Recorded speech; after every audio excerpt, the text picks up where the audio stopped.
Yo, welcome to All Things Covered with Patrick Peterson and Bryant McFadden, part of the CBS Sports Podcast Network. The name says it all. If you like what you hear, please subscribe, download, and make sure you leave us a 5-star rating on Apple Podcasts. You can also watch us on YouTube. Just visit youtube.com/All Things Covered. Pat P, what are we going to cover on this episode? Yo, Mac, is week 17 in the NFL, and you know a lot of things always come down to the wire, like it is for us fighting for our playoff chances going up against the Rams this week.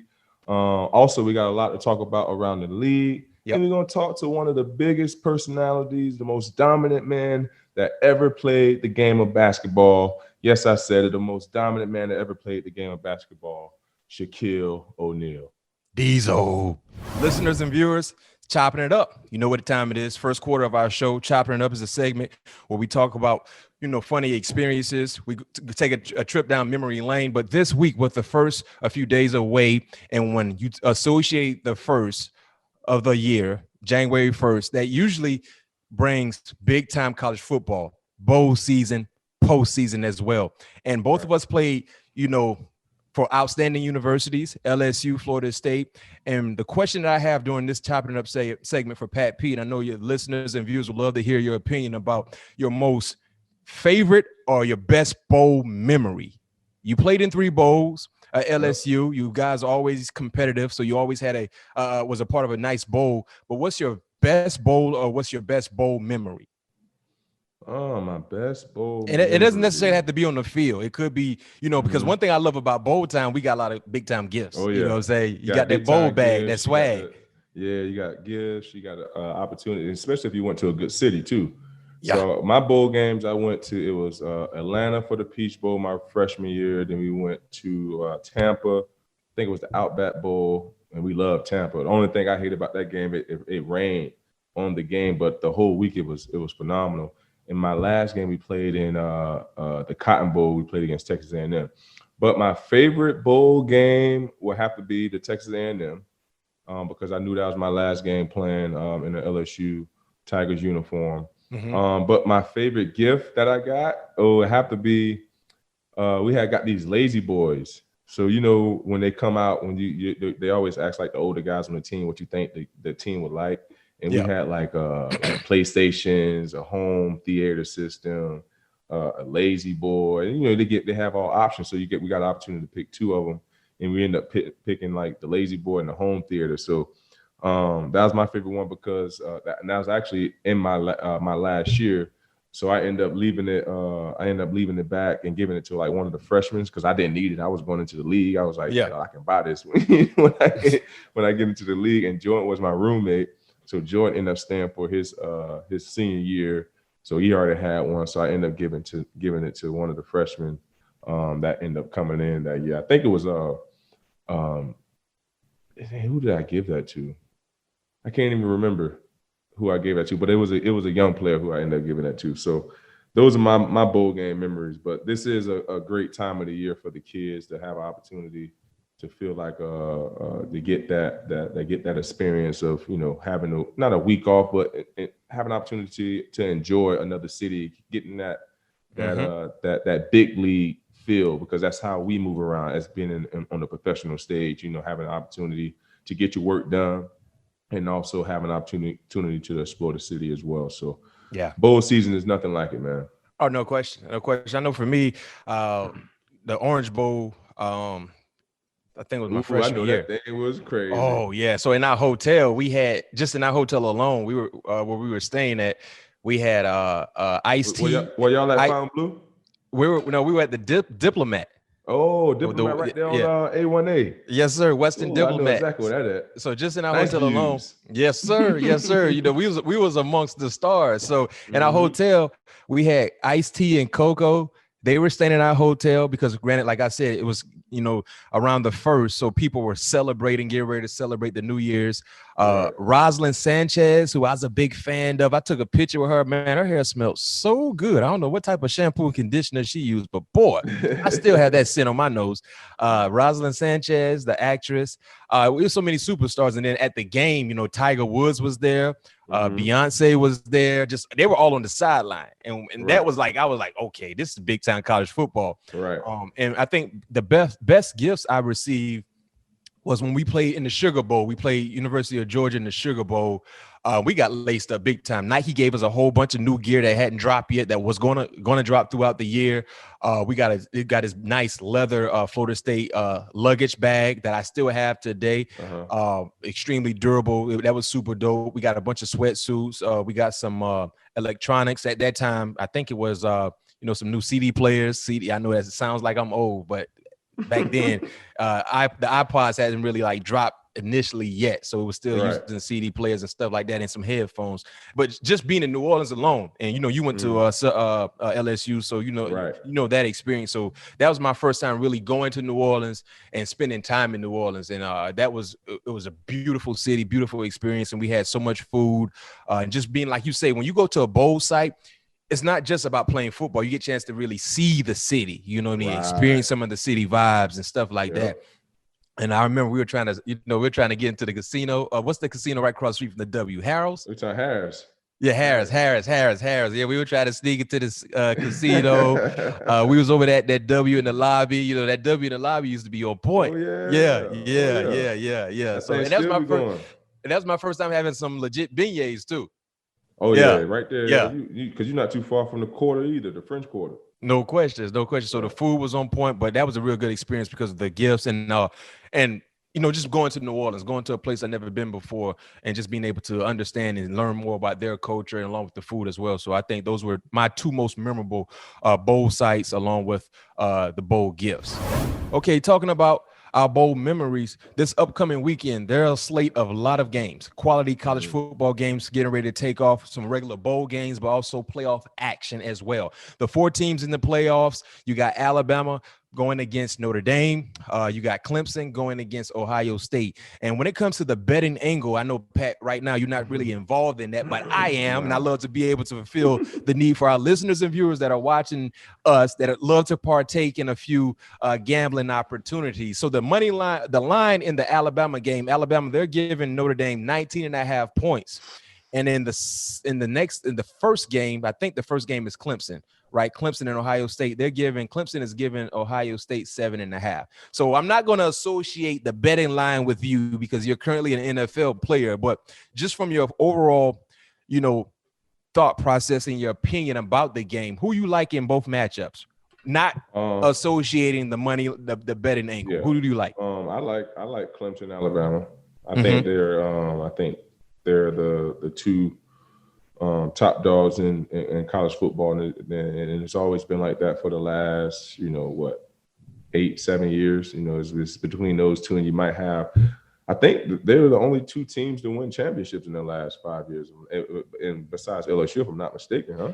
Yeah. You got Bama, LSU last year, Clemson. Yeah, I would say, yeah. So it's. I think that's correct. I think it's accurate. Was Florida State, if I'm not mistaken. Florida State won in 2013, if I'm not mistaken. Yeah, so I think from after that, it's been Alabama, Clemson. So I think those 2 teams just got a little bit too much for both of their opponents that they're playing. So I'm going to go with Alabama, Clemson in the money line. I think 19.5 is a lot. Yeah, that's a spread. It is a lot. But I'm telling you, that doggone Nick Saban and his crew. I mean, I know that they never really cover spreads like talking about, but I just think they're gonna just out physical Notre Dame and just run the ball down their throat into where it's gonna open up so many deep balls for the quarterback. See, my thought process with that game, 19.5 is a bit much, and Alabama has been scoring almost 50 points every game, right? 48 to be exact, if I'm not mistaken. My concern is, I know Alabama's going to win. I agree with you. But at some point in time, if they got a nice lead, I would expect to see Nick Saban get ready for the championship game. You know what I mean? So pull some of his dogs out. I think he'll run it up, man. But you can't risk it for an injury, though. That's the thing. Nah, man. That's the thing, too, though, because you don't want to take that fire away. Like, you know what I mean? That whatever you got going on, like, keep it going. That's just what LSU did. You know, we play Oklahoma. No, we gonna keep the gas on your ass, okay? Because we got something rolling. We ain't trying to mess up this timing. Because now you get another quarterback in there. Obviously, it might not gel the same, but something might knock something off just a little bit. You know what I mean? So you just want to keep those guys on the same field at all time, communicating and just being on all cylinders. So I say, man, if they do got a big lead, keep it going, because now you're going to be able to open up more stuff for the next week's game that you probably was scared to call. Now you can call it. You know what I mean? So see if the play work. Yeah, I don't know what the money line play is. Clearly, you won't make any bang on your buck. But I think the safe bet, if you want to add both teams in a parlay, maybe buy some points down. You know, maybe get it to 18.5 if you can. You may buy a half point down with the Clemson game, get it to a straight. Safe. Whatever you, or if you want to do a teaser. But that 19.5 scares me a little bit. So if you can buy it down a little bit, do that. And maybe buy a point and a half down in Clemson game. I think that's a nice 2-team parlay. So for the listeners and viewers watching us that's, trying to gather their thought process in those particular ball games. Number one, we both agree Alabama and Clemson, the better team. We both agree they will win. I think the more the bigger question will be, are you willing to lay it down for that 19.5, 7.5, or you want to buy some points down to make it a comfortable bet? I would buy some points down because I don't expect for either line to change between now and game time. So you got some time to really think about that. But I know I am going to partake. I think it might go to 20, man, by the time they kick off. Man, if it goes to 20, then you better jump on it right now while you got 19.5. That hook is very, very important when it comes to covering. It's very, very important. And hey, there you have, listeners and viewers, you just got some quality gambling insight here on All Things Covered. So you can thank us later.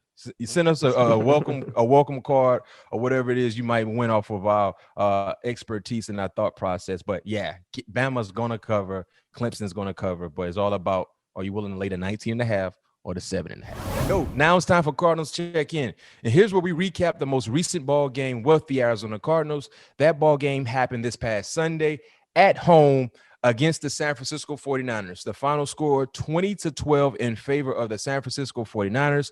The second half throughout the year has been a struggle for you guys offensively and defensively. The 49ers, I'm sorry, that wasn't Sunday. That was Saturday. That was this past Saturday. The 49ers had success against you guys on Saturday. You look at some of the numbers, right, Pat P? The first 9 games of the season, you guys are 6-3, offensively averaging around 29 points per ball game. Total yards average over 425 to be exact. In the last 6 ball games, you guys have been 2-4, only averaging 22 points per ball game. Total yards dropped to 350. You know, what has been the issue when you look at the last 6 ball games compared to the first 9? I just think to put, in my opinion, just looking, being on the field and looking at it from the sideline, just think just getting off to too many slow starts. I know, you have it's a 60-minute game, but you never want to really dig yourselves in holes if you can prevent those, if you can prevent that. So I think the biggest thing with the second half of the season is just starting off too slow and not really, getting out of fourth gear until it's too late. You know what I mean? So we just have to, I believe we just found ways to dig ourselves, to put ourselves in situations to where, it was just a little bit too late to try to figure our way out of it. So, this last game here it means a lot. It's for all the marbles. Literally, is win or go home. This is a playoff game. So, the good Lord has been on our side throughout this whole season, because we had opportunities to solidify ourselves a playoff spot. And we also had opportunities to where we shouldn't even been in the position that we are in right now. So we got to make sure that we make the best of this opportunity, man, because it's very sudden that you have an opportunity to play for a playoff spot, and also you never know when you're going to get back to have that opportunity again. So this game is huge. Whatever happened in those last 6 games, at the end of the day, it really don't matter. You know what I mean? We got this last game here Sunday against the Rams that we all have to lay it on the line, to where now if we win this game, the postseason, that's a whole new season. So those 17 games that we had throughout. I mean, those 16 games that we had throughout the regular season. Now that's all behind him. Those was all learning experiences. Now we're in the playoffs. Now it's really, it's everything everything's on the line.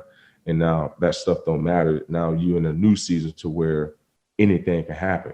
So we just got to get in, man, and reboot and see what happens after that. And when you look at that San Francisco ball game, I mean, Jeff Wilson had a field day. He ran for a career high 183 yards. Fewest points scored by the Cardinals this season. Kyler Murray, he's a bit up and down, 31 of 50, 247 yards, no touchdowns, 1 interception. Fourth game this season where Murray has averaged 5 yards per rushing attempt or fewer.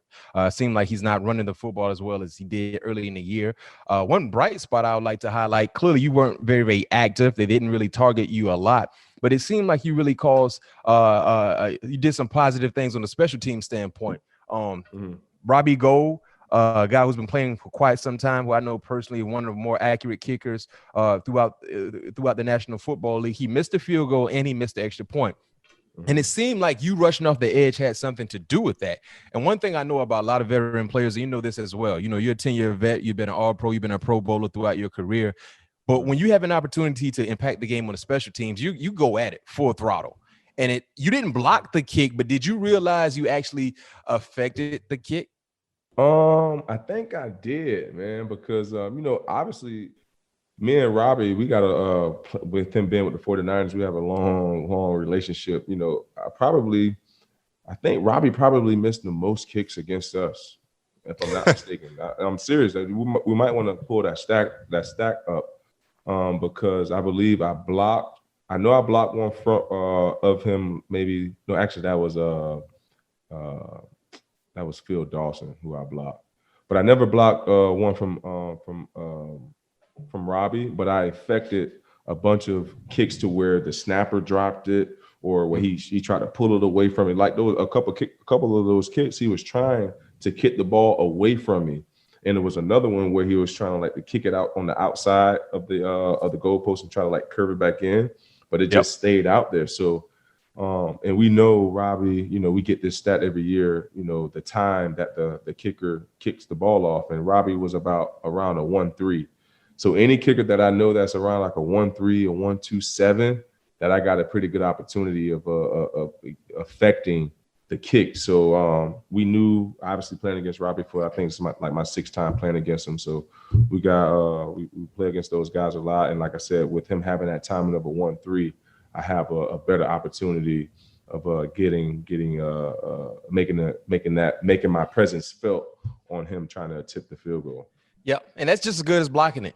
Basically, you don't get your hands on the kick, but he knows you're coming and he's trying to rush it. So it may mess up his rhythm a little bit. So that's the same thing as blocking the kick. Now it's time for Rams look ahead. I know you highlighted the Rams this upcoming ball game. I can tell you this much. The playoffs start right now for you guys, because you win, you keep playing. You lose, you go home. This is the ultimate Game 7 situation in the National Football League. You have another opportunity to continue to play. All you have to do is win. One thing we know about these two teams, right, especially with Sean McVay coaching the Rams, he's never lost to the Arizona Cardinals. He's undefeated against the Cardinals. Both teams understand what's at stake. You win, you go, you keep playing. You lose, you go home. We heard the news that Jared Goff will not participate. You have John Wolford, a undrafted free agent back in 2018 from Wake Forest, making his first official start.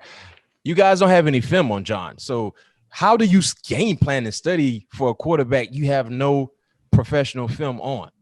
Man, that's one of the scariest things, man, because you don't know what to expect. Yeah. And I'm hearing he's pretty mobile too. So, they might try to get him out of space. Man, that's how it was against, Jalen, Tua. Yep. It was just, you didn't know what to expect because they came into their first start, watered down game plan. And obviously, that next game, they're going to be a little bit more comfortable with them. So they're going to do a little bit more. And that's what they did. So you don't know what to expect. But I think that's on our side is that John, like you said, never really played an NFL. I don't think he has never played an NFL game. So I think this truly will be a watered down game plan for him. But at the end of the day, that's what the Rams do anyway. They do simple stuff. It's just it's all about your eyes and being disciplined. If he's mobile, they're gonna do the same thing they did with Jared Goff. Roll him out, boot screens, try to steal your eyes, give us those oh shit plays to where you got tight ends hiding out, sneaking out the backside. So those are things that we have to be prepared for. I mean, I don't think nothing's going to change. Yeah. Because like I said, their offense is all moving parts to where the quarterback is not back there, dicing nobody up unless they're down. So we have to make those guys uncomfortable. We have to win on first down. We have to get off the field on third down. Obviously, we have to minimize the points in the red zone. So if we're able to do those three things, I think we will have a great opportunity to win the ball game. Yeah, and contain is going to be important for the defense because I believe they're going to try to get John out in space to utilize his mobility, to give him some easier throws, to get things in line and get a rhythm going for him. And also, too, I wouldn't be surprised they expect a lot of inside throws, slants, curls, instead of attacking the outside. Exactly. Yeah, those are easier throws for quarterbacks, especially quarterbacks that lack experience. You don't want them attacking the numbers or the sideline with deep outs and deep comebacks because those are rhythm throws. You know what I mean? Yeah. So for a guy that lacks experience, those balls seem to sail a little bit too. No question. And that's what you want as a defender. You want those balls to sail. You know what I mean? So I wouldn't be surprised to see a lot of inside throws, give him opportunity to, with play action, to bring up the linebackers to commit to the run and try to attack you guys over the middle of the football field inside the 20. Real quick before we get to around the league, Kyler Murray was injured towards the latter part of that ball game this past Saturday against San Francisco. What's his status with his injury? Mac, I really don't know his status, but I think he's okay. I think he'll be okay and ready to go. I know Kyler is a competitor. He knows what's on the line right now, what's at stake, what we can do, and where we can go after this game. So there's no doubt in my mind that he'll be suited up for us. But I couldn't tell you his exact status, But for me, knowing him, I know he'll be number one. Will be suited up Sunday when it's time for the ball to be kicked off. I know the Cardinal fans, clearly happy to hear that because you will need him out there. He needs to be the Kyler Murray that was in the MVP conversation throughout the year to be able to advance to the second round of playoffs because, like I said, this is basically round one for you guys, the Rams and the Cardinals. This is basically round one of the playoffs. Now it's time for Around the League. Listeners and viewers, here's where we talk about all the big time news that's associated with the National Football League, coming from Washington Football Club, the former starting quarterback in Dwayne Haskins. 2 weeks ago, after the loss, he was photographed at a party or strip club last week without a mask. He was fined $40,000 and he was stripped of his captaincy. Cut on Monday after the loss to the Carolina Panthers. Now, Pat P. Haskins tweeted out, "I take full responsibility for not meeting the standards of an NFL quarterback, and I will become a better man and player because of this experience." Number 15 overall selected player in the 2019 draft. He was 3-10 as a starter over 2 seasons, 12 touchdowns, 14 interceptions. In that ball game that he got benched in against Carolina, he had 2 bad first half interceptions, Pat P. He only completed 50% of his passes. Were you surprised to hear that they cut Dwayne Haskins after that loss? I would like to say I was, but then looking at the numbers and obviously with us knowing that and with the head coach that they have, during this time of what the world, this time of the world is in right now, and being a icon that he is in his community, we know we can't do certain things. And that's one of the things, obviously, that we can't do. We can't be in an environment with 10 or plus people. I think it's 10, 15 plus people. And obviously without any masks. I mean, that was one of the things I believe that was a non-negotiable place to go. I believe like nightclubs, bars, and things like that. So like he knew what he was getting into. And obviously, where's this thing right here? No question. It ruined a bunch of lives, man. And being in one of the major cities that he is in, obviously people know who you are, and they probably weren't even doing it out of hurt. It was like, oh, Dwayne, let's get a picture of Dwayne or a video or whatever it may be. So I just thought it was very, very, foolish on his part. Just not thinking the situation through clearly. I think he said it was his girlfriend's birthday party, I believe, if I'm not mistaken. Yeah, I can't remember exactly why he was there, but my thing is this, after a loss, the last thing you should want to do is be out having fun. You know what I mean? Right. And that's an issue that I have. Granted, your life goes on, but that ball game, he didn't play well and they lost. And you're at the moment in your season where everything counts, right? Counts. Like, so, you got to play. You playing for a playoff spot. And you're the quarterback. Division. See, one thing people don't understand, and some people do understand, when you play the quarterback position, you can't do things that wide receivers do, or linebackers or running backs. They look at you and hold you to a different standard. That's why quarterbacks get paid the most money, because you're very, very important. Yeah, you can't do some of the things that some of your teammates do because you're looked at differently. And then if you're going to have these mishaps and these miscues, understand you have no room for error. One thing we know about the National Football League, if you're a baller, if you're an elite light player, you have room for error.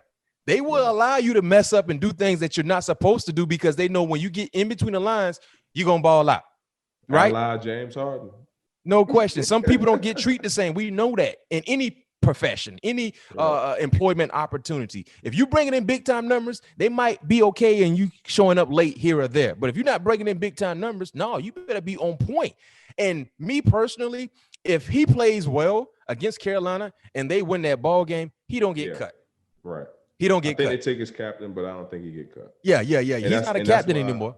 And that's why I said that, I wasn't surprised going back, looking at the numbers, being 3 of 10 as a starter, 12 touchdowns, 14 picks, and they're giving you opportunities, putting, a coaching staff around you, putting, talent around you, and you just continue to drop the ball. So I just thought that's when it was just like, I don't know if it was a round table vote or whatever. It was just, all right, enough is enough.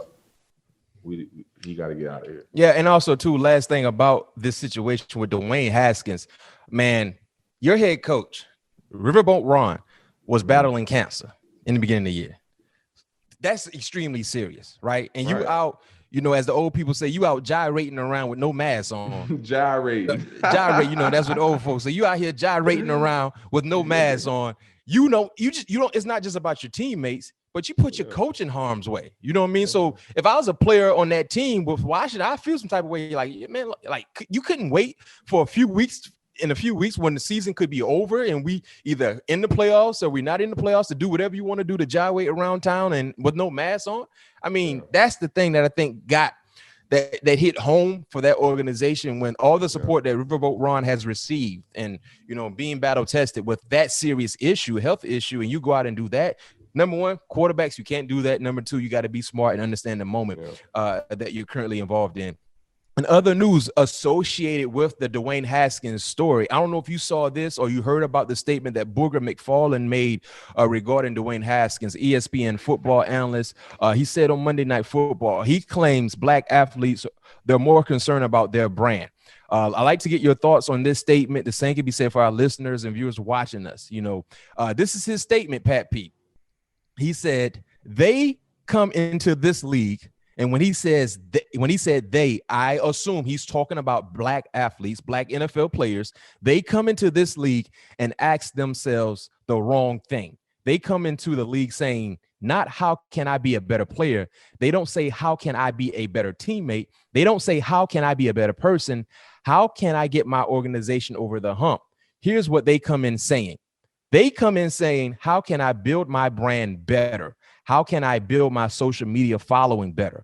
How can I work on Instagram and work out on Instagram and show everybody that I'm ready to go? But when I get to the game, I don't perform. Dwayne Haskins, unfortunately, is not the first case that I've seen like this and won't be the last.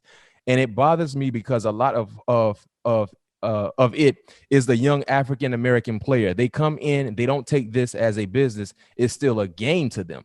How do you feel about Booger McFarland's statement regarding players more concerned about their brand and their social media following than being a professional on and off the football field? This day and age is different. You know what I mean? So, I can see it on both sides. I came into the league to where it wasn't really none of that. I tell people all the time, I believe I came into the league. I was like one of the last of the dying breeds, to where when I came into the league, the average age was like 27 years old. Now the average age in the league is like 24, if that. Yeah. I was just looking at crazy story. I was just looking at the Rams year of experience on their team. The oldest guy of year of experience is Woods, and he's 7 years in. Everybody else was 4, 3. They had like 4 rookies on the roster. So so everybody's coming up in today's world with social media is like the hot thing. You know what I mean? And some people, and nowadays, some people feel like, social media can help build their brand for things like after football, for things. So, so like guys like Odell, for an example, he's big into fashion, he's big into watches, and he's big into all of those things. So by him putting, them putting other companies out there, it gives him more leverage of getting things. So it just, I just think it's just the athlete using their platform, because at the end of the day, that's what this world has come down to, is using your platform to your best of ability. Now, if they don't come in and don't want to have the mindset of, how can I be a better player? How can I, make my team better, or make this organization better? That's out of your hands, because everybody got different mindsets. Yeah. You know what I mean? So that's something, obviously, that was something that was on his mind. That's something that he sees, and that's his opinion. But at the same time, you can't, everybody's different. Everybody got different mindset. Everybody thinks different. Everybody got different goals. So and I see it all the time. I've seen it in the last 5 years, what guys, and not in my locker room, is just, I've been around the league in the off season, seeing some of those things that he's talking about. So, everybody's different, and everybody like to get their message across a little bit different. So, you can't fault them. You can't fault them. All you can do is just, look at it from a distance and go about your business a different way. Yeah, and here's my take on it real quick. Listeners, don't forget, viewers, we have Shaquille O'Neal joining us later in the show. Big Shaq Diesel will be joining us to talk about the NBA, his career, Lakers, Kobe Bryant, and etc. So make sure you stay tuned for that interview. You don't want to miss it. But right now we're talking about Booger McFarland and his statements he made Monday night regarding Dwayne Haskins, saying African-American players are more concerned about their brand and their social media following. Now, here's my take on his point, the point he tried to make. He made it a racial thing, and I don't agree with that. The reason why I don't agree with that, because I see guys like Baker Mayfield every weekend. He's on so many commercials, right? Progressive commercials. I mean, every weekend we're seeing Baker Mayfield capitalizing on his brand away from the football field. That comes with the territory. When you're playing the National Football League and you're a starter and you're playing a very, very important position, you will get opportunities. Who are you to tell that individual, no, don't do it, when that's bringing in more revenue, bringing in more financial opportunities to you and your family? That comes with the territory. Number two, what happened with Dwayne Haskins has nothing to do with his trying to create a brand off the football field to generate commercials and whatever the case may be. This man was in a club, right? He was in the club. He got photographed with no mask on. That has nothing to do with branding, in my opinion. Right. Secondly, when he said they come into this league and ask themselves the wrong thing, they come into the league saying, not how can I be a better player. When he said he's stereotyping every African-American player. That's wrong, because there are a lot of African-American quarterbacks that do things the right way. You play with one, Kyler Murray, quality guy on and off the football field. Haven't heard anything negative associated with Kyler Murray. Deshaun Watson, big time player on and off the football field. Haven't heard anything associated negative about Deshaun Watson. Lamar Jackson, who from Broward County, Lamar Jackson. I mean, Teddy Bridgewater, Russell Wilson, Pat Mahomes. Why you can't put everybody in the same car with Dwayne Haskins, who made a big costly mistake, but you can't sit here and say they like that. Basically, he said every African-American NFL player comes in with the wrong mentality. Yeah. Their mental game is concerned and worried about the wrong thing. Brandon, social media following. That's not the case, Booger. You should know better than that. And stereotyping is something that no one has the right to do, right? You can't put everybody, that's an umbrella statement. You can't put everybody in that statement, in that category. Right. And that's why I disagree with him. Right. Because I know I didn't come in the league thinking like that. I came in the league thinking, how can I possibly get to Canton? And my thing is this: how do you know Dwayne Haskins is more concerned about that than anything, unless you personally know him? Because I don't know, I don't follow him on social media. And the incident we're talking about, he was at the wrong place at the wrong time. You can't do that, right? And like I said, he don't get cut if he balls out. Right. Because if they had an issue about what he did, he would have got released instantly. But they gave him an opportunity to right his wrong, right? They gave him an opportunity to right his wrong. He prepared, getting ready for Carolina. He didn't prepare well enough. They lost the ball game. He got benched. Then they cut him. So me personally, you see what he's trying to say, Booger, but I disagree with his entire statement. Number one, every African American does not have that thought process. Every black quarterback does not have that thought process. And this is not a racial issue. This is an issue throughout professional sports, because as a professional, you get other opportunities to create a bigger brand for yourself. It's up to you if you want to capitalize on that or not. Some players do, some players don't. I mean, we see Aaron Rodgers on State Farm commercials, you know what I mean? And I'm not comparing Aaron Rodgers, but, you know, people get opportunities. You have many endorsements associated with you because of what you do on the football field. Heck, you had endorsements, Pat, when you got drafted before you even played one down. It happens, right? Yeah. So I don't think it's fair to sit here and say that's something that African Americans deal with in a wrong way, because it's not just African Americans.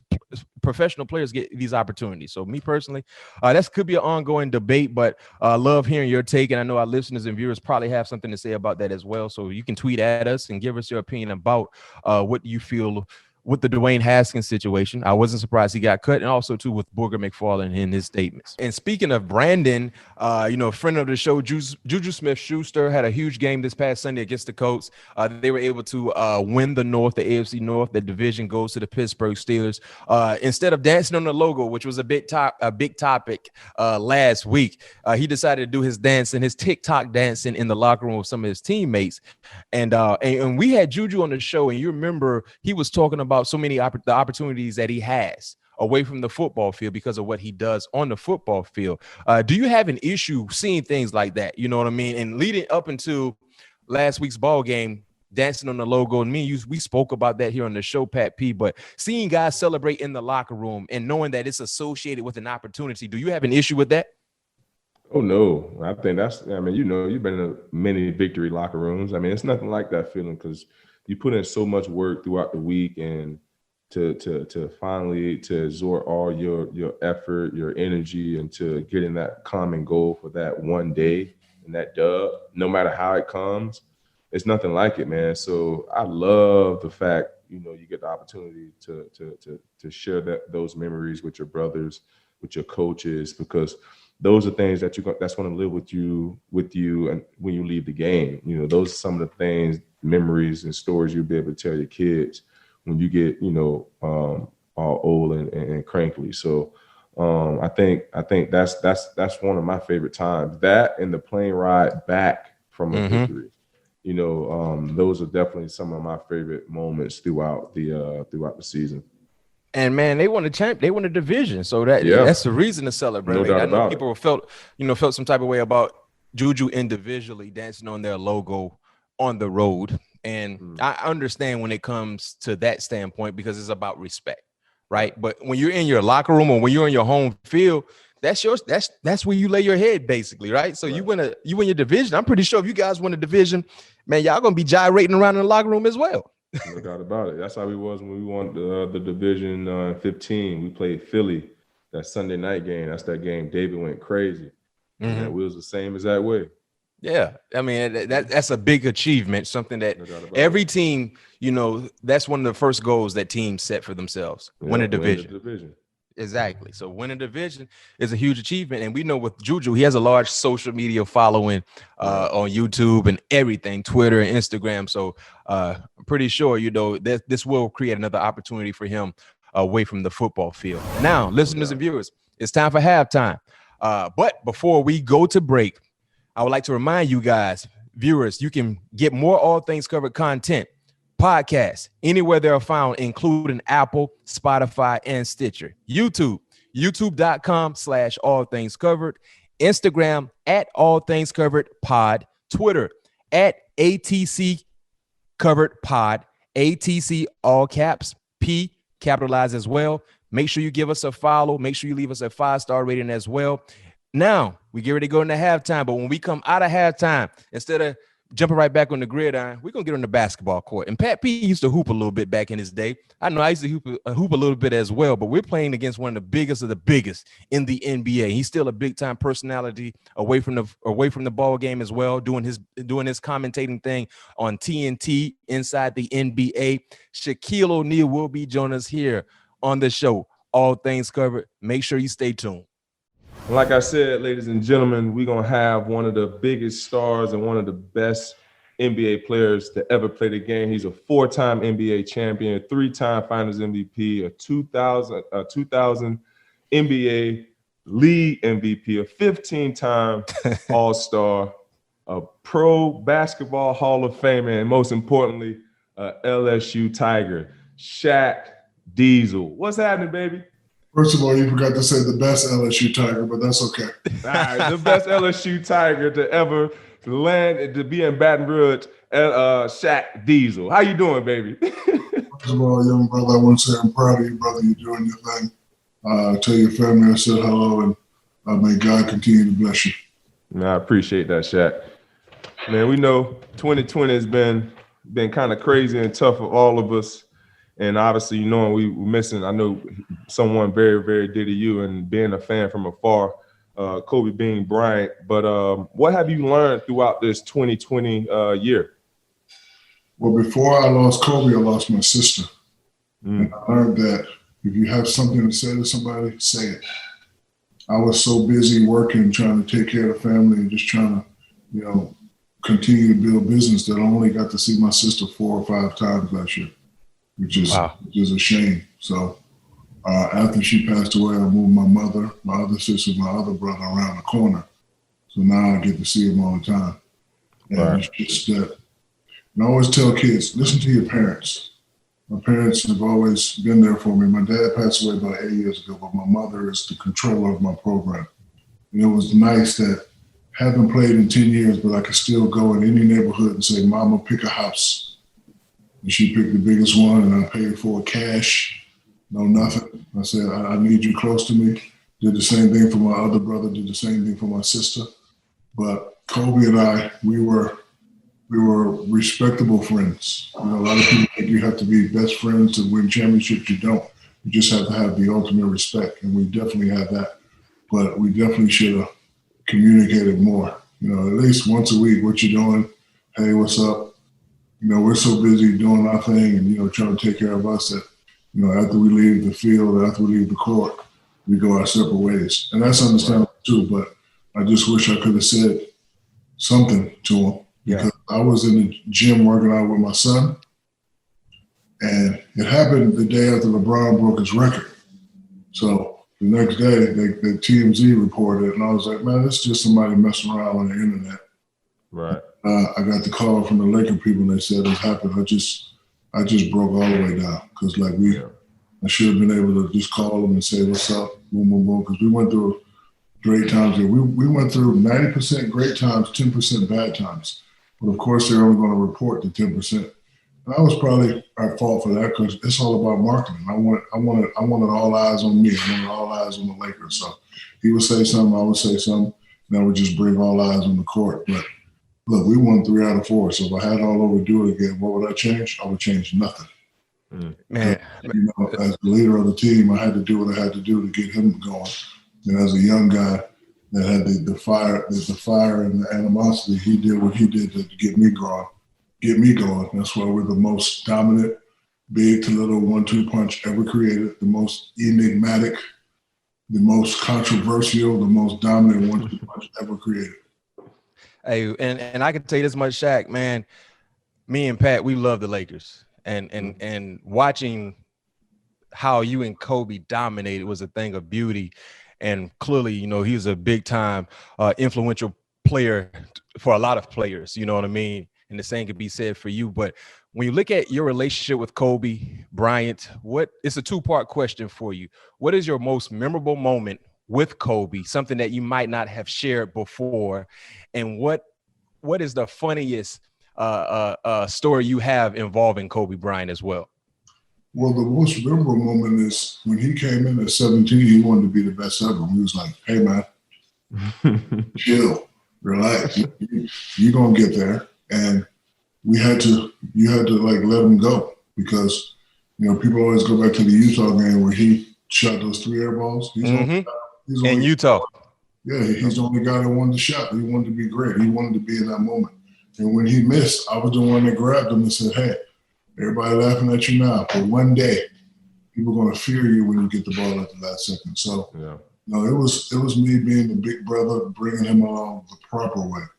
And, we bump heads. Look, if you got brothers and siblings or teammates, you always going to bump heads. Oh, yeah. I've never seen nobody have a perfect relationship and win championships. Maybe the Spurs, because they're like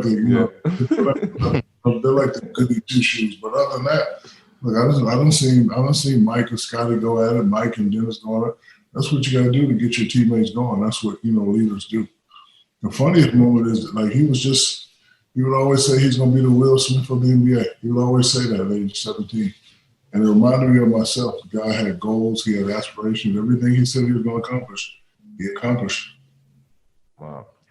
So how would you compare your obviously I know you said you and Kobe was the best dynamic 1-2 punch ever, but you also played with another dynamic player, Flash, in Wade County. How would you compare the two and with playing with both of them? All the guys that I played with, the great point guards, they all had that one thing. They all had the killer instinct. A lot of people forget Penny was Kobe before Kobe. Right. People forget that, and I can truly say if we would have stayed together longer, we probably would have did the same things that me and Kobe did. That type of player. And then there was Kobe, and then there was D Wade. So when I got to Miami, I sat D Wade down and I said, "Look, a lot of stuff has been said about me. We're gonna put this on the table right now. It's your team. You go ahead. I'm older. I seen what you can do. I seen what type of player you are. You the man." You're going to do what you do. You already know what I'm going to do.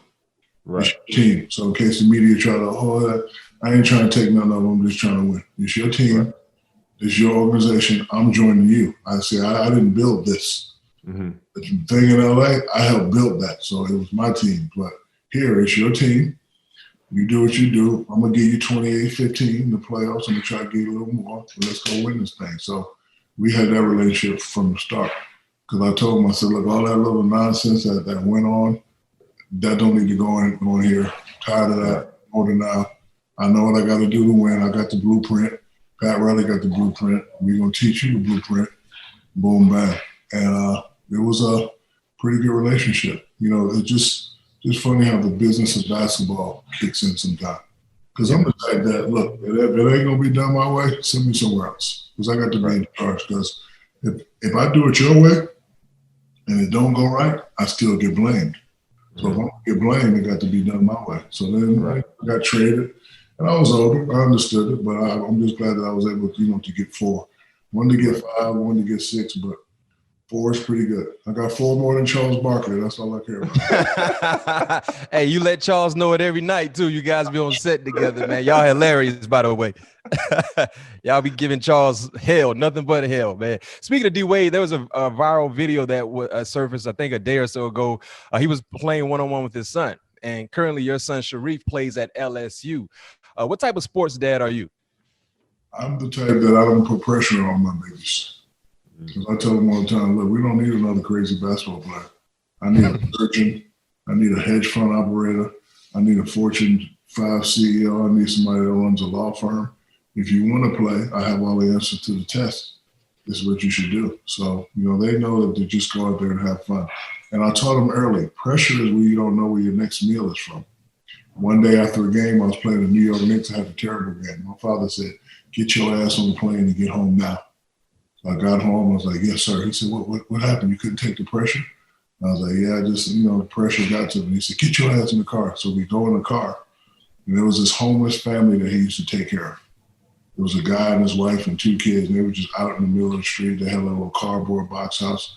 He said, "This is pressure, God damn it." Then he tells me to get out the car. We get there like 12 o'clock. He said, "Get out the car." I said, "What?" He said, "Take care of him." So I got the guy a place to stay for a year. I found out that the guy was, pretty good in the garden world. So I hooked him up with a guy that, had his own garden service. Got the guy a job, took him to Best Buy, got him some TV, got him some furniture, and was able, to take care of that family. But I realized that when you get paid, you sign that guaranteed contract, it ain't no pressure. Now you just got to go out to perform and say, okay, they paid me all this money.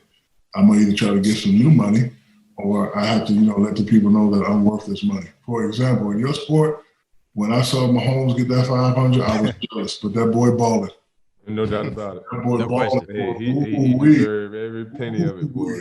Yeah, he technically underpaid. When you look at what he means to the organization, he kind of underpaid. He gave him a discount. Man, yeah, Pat Mahomes different, man. That boy, he balling. So I always tell my kids, man, there ain't no pressure. You ain't got to be like me. Be you. Right. Because you ain't going to be like me because I'm crazy. And that's the only thing that matters is being you. Yeah, that's it. Yeah, man. Hey, I know you watched that The Last Dance, and obviously knowing that you played with Phil, arguably the best NBA coach to ever coach the game. Did you have a different appreciation for Phil and Jordan relationship? I'm sure Phil shared some stories with you guys, but seeing that footage, did you have a different appreciation for their relationship? Reason why we brought Phil in because I needed somebody that can get us over the hump. Mm-hmm. So I knew when the guys, when they're looking at a general that knows what he's talking about, they're going to believe him. Because we had guys like in timeouts, they'd be like, right. Oh, you scared. So like we can just tell in your voice and look in your eyes. But with Phil, we just seen the man win 6. So the man know what he's talking about. So like we would always get to the Western Conference Final and get swept. I need somebody to come in with that resume. So when he in the locker room, he said, do this, the guys are confident. Because I always say, if the general doesn't panic, the troops won't panic. Yeah. So when he got left with the Bulls, I told Jerry West, I said, just get him in here. Just try. Well, we don't want to run the triangle. I said, just bring him in. Because I know if we got a guy like that at the head of the table, everybody's going to follow suit. And as you saw, when he first came in, we was rolling. He told me, he said, look, man, you the best big man I've ever seen. Just do me a favor this year. No rap videos, no commercials, no nothing. If you play like the way I get you play, you're gonna be MVP and we're gonna win the championship. So I said, I'll tell you what, I'll do that for you. And it worked. And I did the second year and I did the third year. So, the fact that he had that resume and he knew what he was talking about, the guys really, really believed in him. Yeah. And speaking of the current Lakers, our Lakers, because you play for the organization, and I feel like I'm a part of the organization, the same could be said for Pat, because that's our favorite NBA team. So I'm going to say our Lakers just won a championship. LeBron currently has 4. How many do you think he has left in the tank when you look at championship aspirations? How many do you think he can still get in throughout his career? And where do you see that conversation between LeBron and Jordan when you talk about the GOAT and the greatest of all time? Do you think championships will provide an opportunity for LeBron to be closer to Jordan in that conversation?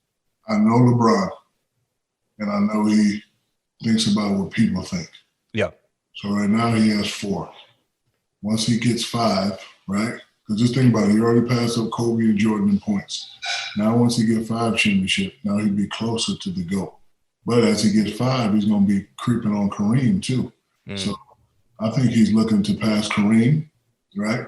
Yep. To get the 39,000, and then that'll automatically put him as the best player. And then if he ties Mike, I think people will probably lean a little bit more towards LeBron being the best player in the world. So like we look at stats. Like right now, I'm not comfortable with people saying that Wilt or Shaq was the most dominant.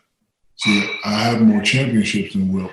So the reason why I was trying to play those last 2 years, I was trying to pass him up in points. So now that I pass him up in points, I was going to boastfully and arrogantly say, I'm the best, most dominant big man ever. I don't care what you're talking about. I got 4 rings and I passed Wilt up in points. I don't want to hear his name no more, but he still has more points than me. So I don't mind people saying the most dominant guys that ever played the game were Wilt and Shaq. But we look at stats. So I think LeBron's looking to tie Kobe and tie LeBron to tie Jordan with championships. And I also think he's looking to pass Kareem Abdul-Jabbar. The conversation probably will change. Yeah. I can definitely see that happening. But Shaq, we all know you got a very, very big personality, been in a lot of, like you said, rap videos, commercials, movies.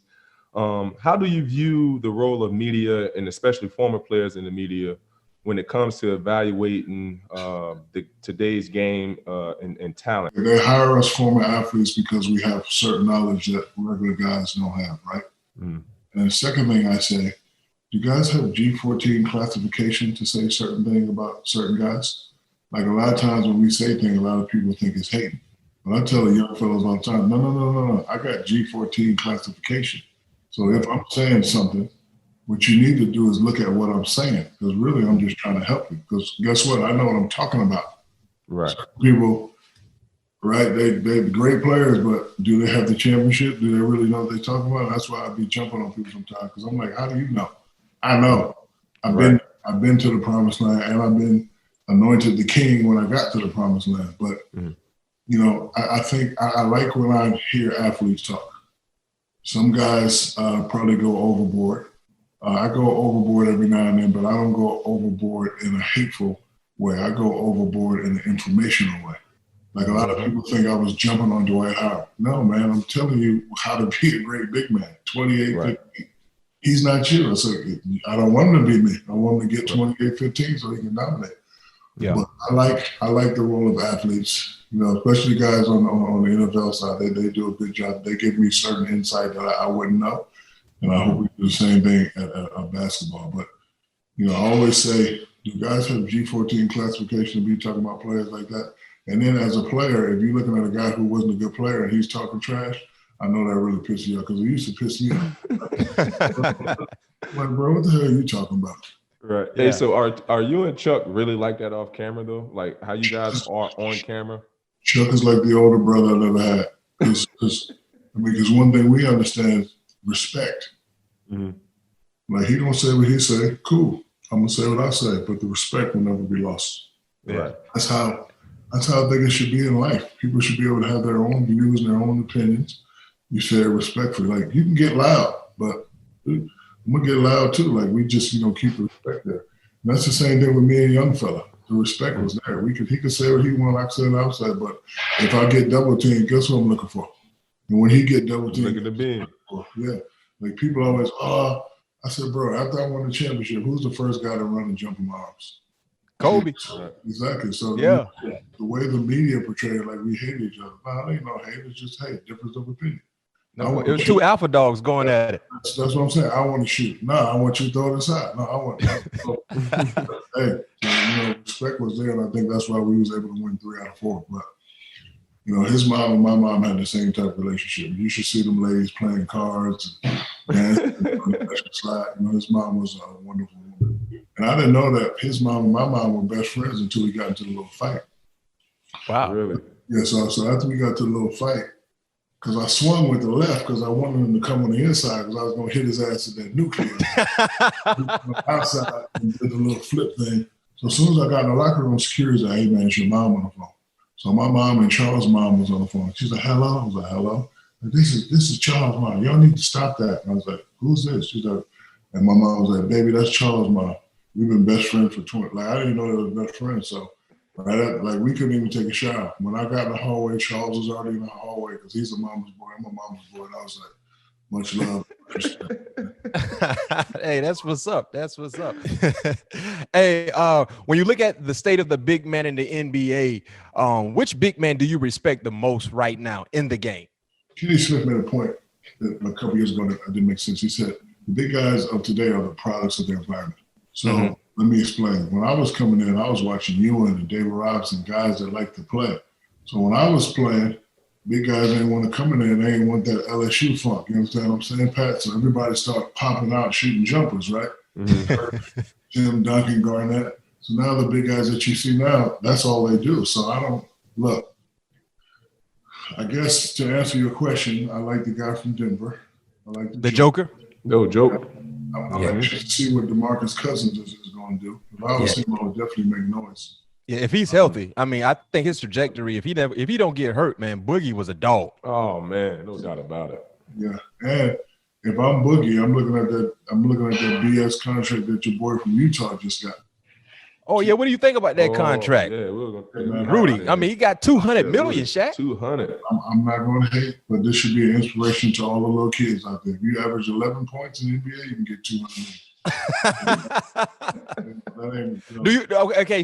So do you think Rudy got that 200 more so because of what he provides on the defensive end, and of course with the boards he bring in? Because clearly scoring points has never been his specialty, but you know he's a defensive minded guy. Do you think they rewarded him because of that skill set? Stop it. I'm just trying to look at the silver lining. That's what I'm trying to look at, trying to find the silver lining. The silver lining is he has a great agent, and I'm happy for him and his family. And with the new rules, you know, we have a pot of money. You have to spend that money. Right. So yeah, correct.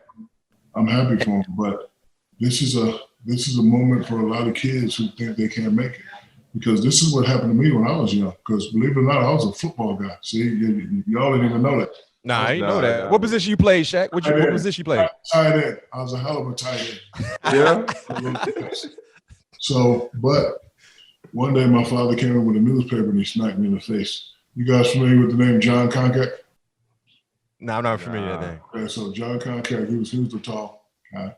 He played for the Hawks. He signed for 15 for 3, which was like the best contract ever then. So then my father said, "Get your ass ready, we're gonna go to the game." I went to the game and I saw this guy play, and I was like, "You making $5 million doing that? Oh, I'm about to." So then because that was my whole thing. If he making 5, I know I can get 6 or 7. Yeah. So then, so like all the kids that are big and can rebound and can play defense and can't really score and get like 10, 12, 15 points, this should be an inspiration for them. Because if Rudy making $200 million, you should be able to make 300, 400 when you come in. So it's a teaching moment for everybody. But because I told my son that the other day, I said, "Bro, you messing around. Rudy just got 200, and he's not even a scorer like you. You and him the same size. You can play defense like that, and you can stroke that thing. So if you're getting 200, you need to step your game up so you can get 600." Yeah, no doubt about it. It will inflate every year. Yeah, put Shareef in the right mindset at the gate. Yes, sir. So Shaq, you was always a guy that you always talked about playing yourself in shape during the season. Obviously, we've seen it all over. Everyone thinks James is a little out of shape. Do you still think playing your way in shape during the season is a good idea, especially in this day and age of basketball? Yes, everybody is different. And remember, I played football/basketball on the court. Right. So when I got done, I got to take a month off. Then I got to party a month. And then I started to get ready because I'm like, get in shape for who? I can eat 3 burgers and bust anybody's ass. Right. Roberts, I don't care. Like I'm gonna come in out of shape. People are gonna talk. I'm gonna get mad. I'm gonna get pissed. And then by the All-Star game, that's when I'm gonna start to turn on. But while I'm doing that, I'm still giving you 28-15 because it's about this. And look at James. People are gonna think he's in shape. He still got buckets. That's what I'm saying. So, a lot of people have different bodies. Like I don't have the body that you have, Mr. Patrick Peterson. I seen you with your shirt on, all your little muscles and 6 and 8 pack. I don't have that anymore. So, but I can still go give you 20, 25 a night.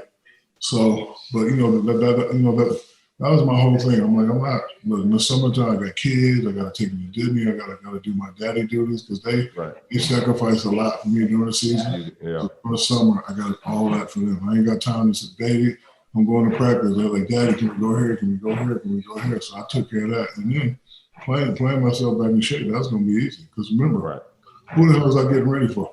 Nobody still had the numbers that I had. Because it ain't about being in shape. It's about right there. Because I know a lot of guys that have perfect bodies and can't play. Right? Think about it. Football, too. Guys got everybody can't catch, can't run, can't play. So none of that really mattered to me. And then James, I think he just broke one of my records, 40 double-doubles. I saw that. Yeah. So, look, he's a player. He's going to play. And he should do it as well. And what the hell you doing all them packages back there, man? What the hell you doing? Slanging? You talking about me? Man, you got 1, 2, 3, 4. Man, you got behind me, yeah. Oh, that's for my office guy. I don't know what he's sending off, man. I couldn't even tell you, Shaq. Might be some shirts or something. Patrick Peterson was caught slanging podcasts. Hey, Shaq, speaking of James Harden, do you think he's handling his situation the right way? With some of his antics, away from the court? I don't like to get into what people should and shouldn't do because some people are sensitive. Yep. Okay. I know you're asking me a question, and I would like to answer it, but I don't want to. I haven't talked to him yet, so a lot of times you say stuff and it goes viral. People think he's right. You know what I'm saying? I don't want to have to sell. But look, you run your own brand, you run your own corporation, you do it like you're supposed to do it.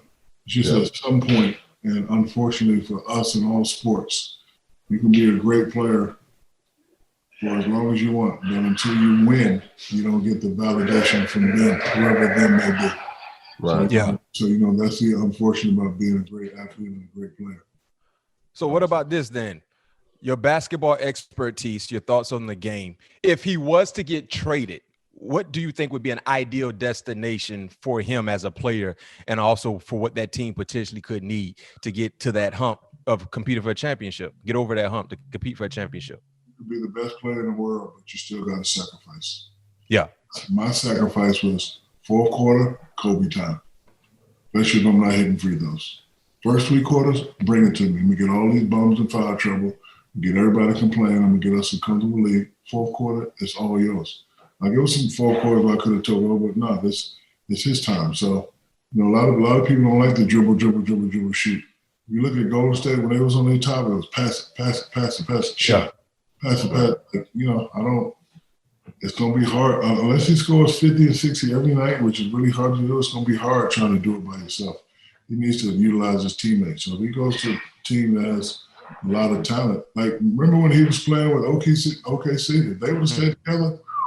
Oh, man. It would have been deadly. Yeah, they'd have been Forgot about it. Yeah. They just happened to get to the finals, I think, at the wrong time. They weren't mature enough for that moment. Nah, they weren't ready. I think if they stuck together the next go around, man, they would have been special. I just think you have to learn to sacrifice a little more. Like, look, when you got the ability to get 40, it's cool, but I'm trying to get enough points for us to win, enough points for Pat to get his shots, for you to get your shot, everybody to be happy, everybody playing on a high level. Like, if you got guys not touching the ball and not being in a rhythm, when it comes crunch time, they ain't going to never be ready. Yeah. All right, Shaq. Well, before we let you go, we got about five superlative question for you. So the first, you can't even spell superlative. Superlative. Do not write big words on the sheet. Hey, Shaq, so what are you saying? What are you saying about that LSU education there, huh? How would you say about LSU education? Actually, the paper was down below my hand, so I was trying to look at the camera at the same time. You know that media stuff they teach you, Shaq? Yeah, I remember. Exactly. So I don't have my thing on my paper. I need something to hold it right here so I can already have it there. But anyway, we're going to get into our superlative questions. What is the most absurd nickname that you have or someone gave you? Godzilla Gorilla. Godzilla Gorilla. All right, this is a good one. I want to hear your take on this. Top 5 big men ever in the game. Top 5 big men. Kareem 1, Bill 2, Wilt 3, me 4, Hakeem 5. Oh.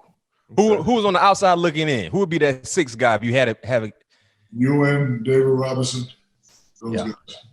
Gotcha. Okay. Best players to ever wear a Lakers jersey. Oh. Probably Magic and Kobe. Best 5 players. Give us 5. Oh, best 5 would be Magic, Kobe, Kareem, Shaq, and then you probably got to go with Bron. Oh, you put Bron already in there? Oh, yeah. Yeah, I agree. You got to put him in there. All right. Toughest big man matchup throughout your career? Never, because nobody played me one-on-one. Everybody doubled me like little girls. Okay. What about the toughest matchup for you to guard? Who was the toughest big man matchup to guard for you? Hakeem Olajuwon, because his footwork was crazy. No question. The dream. Wow. Yeah, his footwork was woo. All right, last one, Shaq, from me, and we'll let you get out of here. I know watching MTV Cribs growing up, you got plenty of freaking cars. What is your favorite car that you ever owned? My favorite car now is I got the Hellcat. The convertible? Yeah. I got the convertible. I saw you riding in that. Yeah. I got a convertible Hellcat. I got a regular Hellcat, and I just got that Demon. So you got all three. Yeah, because I used to waste money trying to get those fancy cars, and then one day in my Hellcat, I blew a fancy car off the highway. I'm like, you know what? I ain't gonna spend $300,000. I could just spend $50,000 and I have something faster. Man, What you got under? What's under the hood of that Hellcat? What you got? 1,100, and my Demon 1,500. How fast you got it up to? Let me see. Because you know I'm police. I ain't supposed to be talking about the fastest I got it was.